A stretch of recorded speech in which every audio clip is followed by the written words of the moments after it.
I'm Mike Martinez, and I teach middle school PE at the Equity Project Charter School in Washington Heights, up in northern Manhattan in New York City. Hey, this is Brandon Herwick.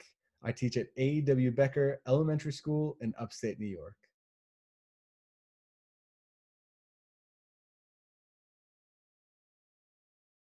That's a great question. In that role, I kind of reflected back on various management styles that I had experienced before and what I thought worked well and what didn't.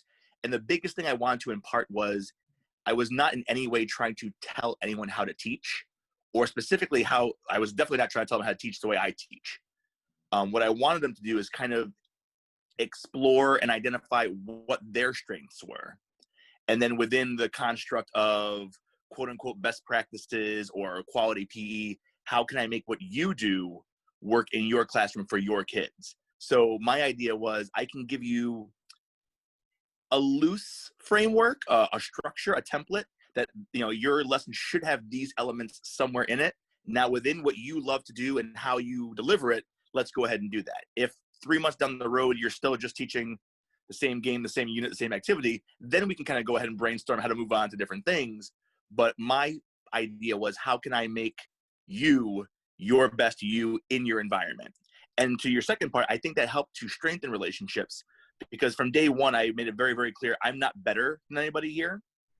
I might have more experience or I've seen more things, but I'm more concerned with us working together than me being your boss and wagging my finger and stomping my foot. So most of our meetings were collaborative in nature. I gave lots of people opportunities to lead within meetings and to speak within meetings, to kind of build that culture of togetherness and teamwork versus a top-down mentality. Yeah, I think that's awesome. And you had some really unique situations from school to school where the teacher might have a more knowledgeable base on what's going day to day, but good practice. And I think you empowering them to present during those lessons really it upped the level for everyone. And it exposed some things that maybe were not so good that people were doing, that they became aware of, and then it really elevated everyone on other levels too.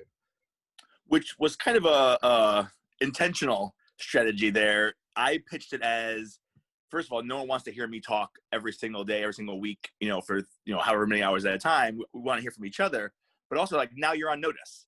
Now you're up in front of your peers, and you've got to sharpen your game just a little bit to make sure, even if you only have one good lesson or one good tool, that you're bringing that to that week. But also, not only are you bringing yours, but now you're getting back from 4 or 5, 6 other people who share theirs as well.